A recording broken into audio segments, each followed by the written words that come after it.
بسم اللہ الرحمن الرحیم۔ قرآن وائس سننے اور دیکھنے والوں کو السلام علیکم ورحمۃ اللہ وبرکاتہ۔ Welcome to my channel Quran Voice. آج سے کروڑوں سال پہلے اللہ تبارک و تعالیٰ نے اس کائنات کو تخلیق فرمایا اور پھر حضرت آدم علیہ السلام کے ذریعے اس کائنات کے اندر انسانی زندگی کی بنیاد رکھی۔ اس طرح اللہ تبارک و تعالیٰ نے اس روئے زمین پر بے شمار قوموں کو آباد فرمایا اور ان قوموں کی طرف اپنے بے شمار انبیاء کو مبعوث فرمایا۔ ہر ایک قوم کی طرف مختلف انبیاء کرام ان کی رشد و ہدایت کے لیے تشریف لائے، یہاں تک کہ 1,24,000 کم و بیش انبیاء کرام اس روئے زمین پر جلوہ افروز ہوئے، اور پھر اللہ تبارک و تعالیٰ نے اپنے حبیب حضرت محمد مصطفیٰ صلی اللہ علیہ وآلہ وسلم پر نبوت کا دروازہ بند کر دیا، اور اب قیامت تک کوئی بھی نبی اس دنیا میں تشریف نہیں لائے گا۔ پیارے دوستو، اس طرح بے شمار انبیاء کرام اپنے اپنے وقت میں اپنی اپنی قوموں کی طرف آئے اور دنیا سے واپس چلے گئے، لیکن 4 انبیاء کرام ایسے ہیں جو آج بھی زندہ ہیں، اور وہ آج بھی لوگوں کی مدد کرتے ہیں اور لوگوں کو ہدایت کی طرف بلاتے ہیں۔ یہ 4 انبیاء کرام کون سے ہیں، اور اللہ تبارک و تعالیٰ نے ان انبیاء کرام کو کس وجہ سے زندہ رکھا ہے، اور ان کے زندہ رہنے کی کون سی وجوہات ہیں، ان تمام تر سوالات کے جوابات آج ہم اس ویڈیو میں آپ کو بتائیں گے۔ گزارش ہے کہ ویڈیو کو اینڈ تک ضرور دیکھیے گا۔ پیارے دوستو، مختلف روایات اور احادیث نبوی کی روشنی میں 4 ایسے انبیاء کرام کا ذکر ملتا ہے جنہیں اللہ تبارک و تعالیٰ نے آج بھی زندہ رکھا ہے، لیکن یہاں سوال یہ پیدا ہوتا ہے، ان 4 نبیوں کو اللہ تبارک و تعالیٰ نے کس وجہ سے زندہ رکھا ہے، اور یہ 4 نبی کب تک زندہ رہیں گے؟ پیارے دوستو، پہلے نبی جن کو اللہ تعالیٰ نے موت نہیں دی اور جن کے ہمیشہ زندہ رہنے کا ذکر خود قرآن پاک میں ملتا ہے، وہ حضرت عیسیٰ علیہ السلام ہیں۔ حضرت عیسیٰ نے نبوت کا اعلان کیا۔ انہوں نے اپنے ارد گرد کے لوگوں کو جمع کر کے فرمایا، میں اللہ تبارک و تعالیٰ کی طرف سے بھیجا ہوا نبی ہوں، اور میں دعوت حق دینے کے لیے مبعوث کیا گیا ہوں۔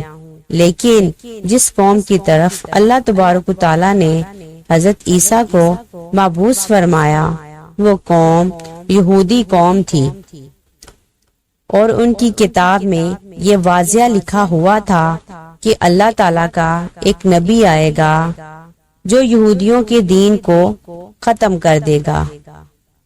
اسی ڈر کی وجہ سے یہودیوں نے حضرت عیسیٰ علیہ السلام کو قتل کرنے کا منصوبہ بنایا کہ اگر حضرت عیسیٰ علیہ السلام زندہ رہے تو ہمارے دین کو ختم کر دیں گے۔ چنانچہ حضرت عیسیٰ علیہ السلام اللہ تعالیٰ کے حکم کے مطابق ان یہودیوں کو حق کی طرف بلاتے رہے اور دعوت حق دیتے رہے، لیکن وہ بدبخت قوم آپ پر ایمان نہ لائی اور آپ کو جھٹلاتی رہی اور آپ پر طعن و تشنیع کرتی رہی۔ جب حضرت عیسیٰ علیہ السلام کو یقین ہو گیا کہ اب یہ لوگ میری کسی بات کا یقین نہیں کریں گے اور اسی طرح جہالت پر ڈٹے رہیں گے، ایک دن آپ نے سب یہودیوں کو اکٹھا کیا اور ان سے کہا کہ آپ میں سے کون ہے جو اللہ تبارک و تعالیٰ کے دین پر ایمان لاتا ہے؟ تو ان میں سے تقریباً 12 یا 19 لوگ ایسے تھے جنہوں نے اس بات کا اقرار کیا کہ ہم اللہ تبارک و تعالیٰ کی وحدانیت پر ایمان لاتے ہیں، اور کہا کہ ہم مسلمان ہوتے ہیں اور آپ یقیناً ہماری بخشش کا ذریعہ بنیں گے۔ ان خوش نصیب لوگوں کے علاوہ باقی تمام لوگوں نے اسلام قبول نہ کیا اور حضرت عیسیٰ علیہ السلام کو اسی طرح جھٹلاتے رہے اور اپنا سابقہ دین یہودیت پر قائم رہے۔ چنانچہ جب یہ چند لوگ حضرت عیسیٰ علیہ السلام پر ایمان لے آئے تو یہودیوں نے دیکھا کہ اگر اسی طرح لوگ حضرت عیسیٰ علیہ السلام پر ایمان لے آتے رہے تو ہمارا دین تو ختم ہو جائے گا، کیوں نہ ہو کہ حضرت عیسیٰ علیہ السلام کو دعوت حق دینے سے روکا جائے، معاذ اللہ ان کو قتل ہی کر دیا جائے۔ اس طرح تمام یہودیوں کی مشاورت کے بعد حضرت عیسیٰ علیہ السلام کو قتل کرنے کا منصوبہ بنا لیا گیا۔ چنانچہ یہودیوں نے ایک توتیانوس نامی شخص کو مقرر کیا وہ حضرت عیسیٰ علیہ السلام کو قتل کر دے۔ ادھر جب توتیانوس حضرت عیسیٰ کے پاس انہیں قتل کرنے کے ارادے سے جا رہا تھا تو ادھر اللہ تبارک و تعالیٰ نے ایک فرشتے کو حکم دیا کہ جاؤ اور حضرت عیسیٰ علیہ السلام کو آسمان کی طرف اٹھا لاؤ۔ وہ فرشتہ اللہ تبارک و تعالیٰ کے حکم کی تعمیل کرتے ہوئے حضرت عیسیٰ علیہ السلام کی طرف گیا اور حضرت عیسیٰ کو اپنے ساتھ آسمانوں کی طرف لے آیا۔ جب آپ آسمانوں پر پہنچے تو آپ کی ملاقات آپ کی والدہ حضرت مریم رضی اللہ تعالی عنہا سے ہوئی۔ آپ کی والدہ نے آپ کو گلے لگا کر پیار کیا تو آپ نے اپنی والدہ سے فرمایا کہ اے اماں جان، اب ہماری ملاقات روز قیامت ہی ہوگی۔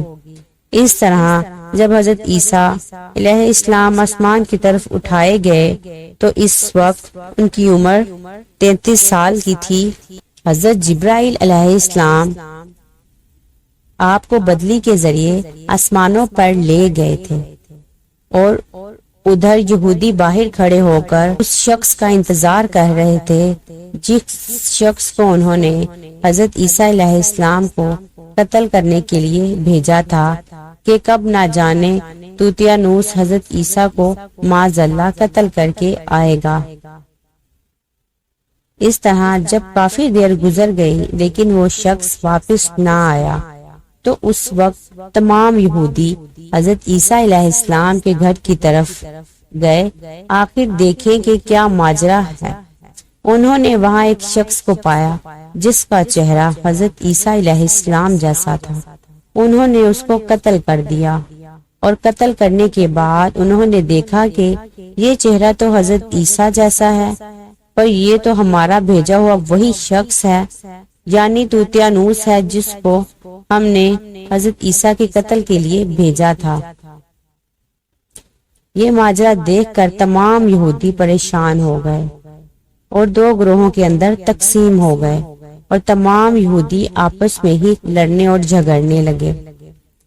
اس لڑائی کے اندر بہت سارے یہودیوں کا قتل عام ہوا، جس طرح اللہ تعالیٰ سورۃ النساء کے اندر فرماتا ہے، اور ان کے اس کہنے کی وجہ سے کہ ہم نے اللہ تبارک و تعالیٰ کے رسول حضرت عیسیٰ علیہ السلام کو قتل کر ڈالا، حالانکہ انہوں نے انہیں قتل نہ کیا اور نہ ہی انہیں سولی چڑھایا، مگر ان کے لیے کسی کو حضرت عیسیٰ علیہ السلام کا ہم شکل بنا دیا گیا، اور بے شک جو لوگ ان کے بارے میں اختلاف کر رہے ہیں وہ شک میں پڑے ہوئے ہیں اور ان کے پاس کچھ بھی علم نہیں، مگر یہ لوگ گمان کی پیروی کر رہے ہیں، بلکہ اللہ تبارک و تعالیٰ نے حضرت عیسیٰ علیہ السلام کو آسمانوں کی طرف اٹھا لیا تھا، یقیناً وہ قتل نہیں کیے گئے۔ اور جو لوگ یہ عقیدہ رکھتے ہیں کہ حضرت عیسیٰ علیہ السلام معاذ اللہ قتل ہو گئے ہیں یا سولی پر لٹکائے گئے ہیں، وہ دائرہ اسلام سے خارج ہیں اور وہ کفر کر رہے ہیں۔ پیارے دوستو، اب بات کرتے ہیں دوسرے نبی کی۔ وہ حضرت خضر علیہ السلام ہیں۔ علیہ السلام ظاہری طور پر اس وقت اس دنیا میں تشریف لائیں گے جب دجال اس دنیا کے اندر ظاہر ہو چکا ہوگا اور اس دنیا کے اندر اپنا فتنہ فساد پھیلا رہا ہوگا، اور دجال لوگوں کو اللہ تبارک و تعالیٰ کے دین سے دور کرے گا۔ اس وقت حضرت خضر علیہ السلام انہیں اللہ تعالیٰ کے دین کا حکم دے گا اور ان کو اللہ تعالیٰ کی وحدانیت کی طرف بلائیں گے۔ اور ایک دوسری روایت میں آتا ہے کہ حضرت محمد مصطفیٰ صلی اللہ علیہ وآلہ وسلم اپنے صحابہ کرام کو حضرت خضر علیہ السلام کا قصہ سنا رہے تھے کہ آپ صلی اللہ علیہ وآلہ وسلم نے فرمایا، حضرت خضر علیہ السلام کا باپ ایک بادشاہ تھا جو حضرت خضر علیہ السلام کو اپنی بادشاہت سے نوازنا چاہتا تھا، لیکن حضرت خضر علیہ السلام کو دنیا کی بادشاہت پسند نہ آئی تھی، جو حضرت خضر علیہ السلام نے اپنے والد کی سلطنت کا جانشین بننے سے انکار کر دیا اور والد گرامی سے ناراض ہو کر جنگلوں کی طرف چلے گئے، جہاں ان کو کوئی بھی ڈھونڈ نہ سکا، اور وہاں عبادت الہی میں مصروف ہو گئے۔ اسی دوران آپ کا گزر ایک آب حیات کے چشمے سے ہوا۔ اسی چشمے سے پانی پی کر آپ تاحیات زندہ رہنے میں کامیاب ہو گئے، اور آپ کے تاحیات زندہ رہنے کا ذکر کافی روایات میں ملتا ہے، جس طرح کہ حضرت انس نے ایک روایت نقل کی ہے کہ جب اللہ کے پیارے نبی حضرت محمد مصطفیٰ صلی اللہ علیہ وآلہ وسلم کا ظاہری وصال ہوا، ایک بزرگ سارے مجمع سے ہوتا ہوا حضور انور صلی اللہ علیہ وآلہ وسلم کے جسم انور کے پاس آ کر رک گیا۔ اس وقت اس شخص نے کچھ پڑھا اور واپس چل دیا۔ اس کے جانے کے بعد وہاں موجود صحابہ کرام نے پوچھا کہ یہ شخص کون تھا، تو اس وقت مجمع میں موجود کوئی بھی شخص علم نہ رکھتا تھا، اور اس وقت حضرت علی رضی اللہ تعالی عنہ نے فرمایا، اس شخص کو میں جانتا ہوں، وہ حضرت خضر علیہ السلام ہیں۔ حضرت خضر علیہ السلام اللہ کے حکم سے مصیبت زدہ لوگوں کی رہنمائی کرتے ہیں، اور حضرت خضر علیہ السلام لوگوں کی اصلاح کر کے ان کو اللہ تبارک و تعالیٰ کے حکم کے مطابق زندگی بسر کرنے کا حکم دیتے ہیں۔ اور حضرت خضر علیہ السلام بہت ہی نیک خدا ترس انسان ہیں، اور بعض روایات کے اندر حضرت خضر علیہ السلام کا ذکر حضرت ذوالقرنین کے ساتھ بھی ملتا ہے کہ حضرت خضر علیہ السلام حضرت ذوالقرنین کے ساتھ کسی سفر پر گئے، اور وہاں پر آپ نے آب حیات پیا، جس کی وجہ سے آپ کو تاحیات زندہ رہنے کا موقع ملا۔ پیارے دوستو، حضرت عیسیٰ علیہ السلام اور حضرت خضر علیہ السلام کے بعد تیسرے زندہ نبی جن کا ذکر ملتا ہے وہ حضرت الیاس ہیں۔ آپ کا ذکر قرآن پاک میں 2 جگہوں پر موجود ہے۔ جس طرح تفاسیر میں بیان کیا گیا ہے، حضرت الیاس کو ایک نورانی گھوڑے پر بٹھا کر آسمانوں کی طرف لے جایا گیا۔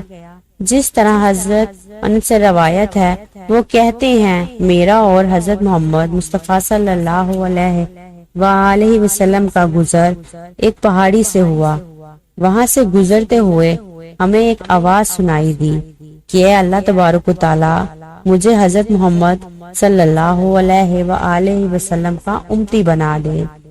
یہ آواز سنتے ہی اللہ تبارک و تعالیٰ کے نبی صلی اللہ علیہ وآلہ وسلم نے مجھے یہ حکم دیا کہ اے انس، اس آواز کا پتہ لگواؤ کہ یہ کون ہے۔ حضرت انس بیان فرماتے ہیں، میں اس پہاڑی کے اندر گیا تو میں نے دیکھا ایک سفید پوش بزرگ اللہ تبارک و تعالیٰ کی عبادت میں مشغول تھا۔ جب اس نے مجھے دیکھا اور کہا، اے بندے، تو محمد مصطفیٰ صلی اللہ علیہ وآلہ وسلم کا صحابی ہے؟ اور اس وقت حضرت انس نے جواب دیا جی ہاں۔ اس بندے نے کہا میرا سلام محمد مصطفیٰ صلی اللہ علیہ وآلہ وسلم کو پہنچا دو، اور محمد مصطفیٰ صلی اللہ علیہ وآلہ وسلم سے کہنا کہ حضرت الیاس علیہ السلام آپ سے ملنا چاہتے ہیں۔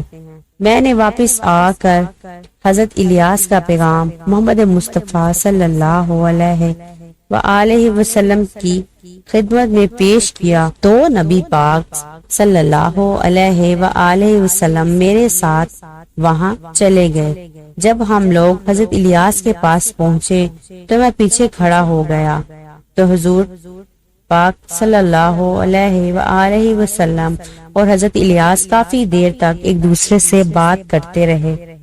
اللہ تبارک و تعالیٰ کی طرف سے ان کے لیے آسمان سے کھانا نازل ہوا تو حضرت محمد مصطفیٰ صلی اللہ علیہ وآلہ وسلم نے مجھے بھی پاس بلایا۔ اس طرح ہم تینوں نے مل کر کھانا کھایا۔ جب کھانا ختم ہوا میں نے دیکھا ایک سفید پرندہ آسمان سے آ رہا ہے۔ وہ پرندہ حضرت الیاس علیہ السلام کے پاس آیا اور حضرت الیاس اس پرندے پر سوار ہو کر آسمان کی طرف چلے گئے۔ بعض علماء کرام نے لکھا ہے حضرت الیاس علیہ السلام اور حضرت خضر علیہ السلام ہر رمضان میں بیت المقدس میں تشریف لاتے ہیں اور وہاں پر روزے رکھتے ہیں اور حج کے موقع پر حج ادا کرتے ہیں۔ یہ دونوں نبی مختلف مقامات پر مصیبت زدہ لوگوں کی مدد کرتے ہیں۔ پیارے دوستو، اب بات کرتے ہیں چوتھے نبی کی جو آج بھی زندہ ہیں، حضرت ادریس علیہ السلام، جن کے زندہ ہونے کی بھی روایات ملتی ہیں۔ جس طرح اللہ تبارک و تعالی سورۃ المریم کی اندر ارشاد فرماتا ہے کہ وہ ایک نیک اور پرہیزگار انسان اور نبی تھے کہ اللہ تبارک و تعالی نے حضرت ادریس کو جنت سے اٹھا لیا تھا۔ پیارے دوستو، شب معراج کی رات چوتھے آسمان پر حضرت محمد مصطفیٰ صلی اللہ علیہ وآلہ وسلم اور حضرت ادریس کی ملاقات ہوئی تھی۔ حضرت ادریس علیہ السلام کا چھٹے آسمان پر بھی ہونے کا ذکر ملتا ہے۔ وہ زمین کی سیر و سیاحت کے ساتھ ساتھ اللہ تبارک و تعالیٰ کے ذکر میں مصروف رہا کرتے تھے۔ حضرت ابن عباس رضی اللہ تعالیٰ عنہ فرماتے ہیں کہ حضرت ادریس علیہ السلام ایک درزی کا کام کیا کرتے تھے۔ آپ سلائی کرتے جاتے اور اللہ تبارک و تعالیٰ کا ذکر بلند کرتے جاتے، اور جب شام ہوئی تو آپ کی نیکیاں بے تحاشا ہو جاتی۔ زمین پر رہنے والے انسانوں میں سے سب سے زیادہ حضرت ادریس علیہ السلام کی ہوتی، اور آپ کی نیکیاں اللہ تبارک و تعالیٰ کی ہاں بے شمار ہو جاتی۔ حضرت ادریس علیہ السلام کو زندہ آسمانوں کی طرف اٹھا لیا گیا تھا۔ ایک مرتبہ ملک الموت حضرت ادریس علیہ السلام کی خدمت میں حاضر ہوئے تو حضرت ادریس علیہ السلام نے ان سے کہا کہ مجھے موت کا ذائقہ چکھنا ہے۔ چنانچہ آپ کے کہنے پر ملک الموت نے آپ کی جان نکال لی، اور پھر اللہ تبارک و تعالیٰ کے حکم سے آپ کو زندہ کر دیا، اور آپ نے فرشتوں سے درخواست کی میں دوزخ کو دیکھنا چاہتا ہوں۔ پھر آپ کو دوزخ میں لے جایا گیا، پھر دوزخ کی سیر کروائی گئی، پھر آپ نے جنت کی سیر کرنے کا ارادہ کیا تو آپ کو جنت کی سیر کروائی گئی، آپ کو جنت میں داخل کر دیا گیا۔ جنت میں داخل ہونے کے بعد حضرت ادریس علیہ السلام نے یہ فیصلہ کیا کہ اب میں یہیں پر رہنا پسند کروں گا۔ چنانچہ فرشتے نے آپ کو کہا آپ اپنے مقام کی طرف واپس چلے جائیں۔ اسی وقت اللہ تبارک و تعالیٰ کی طرف سے اس فرشتے کو حکم ملا کہ حضرت ادریس علیہ السلام کو یہیں پر رہنے دیا جائے۔ اس طرح جب حضرت ادریس علیہ السلام نے موت کا مزہ چکھا تو اللہ تبارک و تعالیٰ کا وہ حکم بھی پورا ہو گیا کہ ہر جان نے موت کا مزہ چکھنا ہے۔ چنانچہ حضرت ادریس علیہ السلام کی جب روح قبض کر لی گئی تو اللہ تبارک و تعالیٰ کے حکم کی تکمیل ہو گئی، اور پھر دوبارہ زندہ ہو کر آپ جنت میں داخل ہو گئے۔ اور حضرت ادریس علیہ السلام نے جنت میں ٹھہرنے کا ارادہ کیا تو اللہ تبارک و تعالیٰ نے آپ کی اس خواہش کو بھی پورا کر دیا۔ میں امید کرتی ہوں کہ آپ کو ہماری آج کی ویڈیو پسند آئی ہوگی۔ اگر ویڈیو پسند آئی ہو تو پلیز چینل کو سبسکرائب اور ویڈیو کو لائک ضرور کریں، اور please press the bell icon تاکہ میری ہر آنے والی نیو ویڈیو کا نوٹیفیکیشن سب سے پہلے آپ کو مل سکے۔ ملتے ہیں اگلی ویڈیو میں، تب تک کے لیے اللہ حافظ۔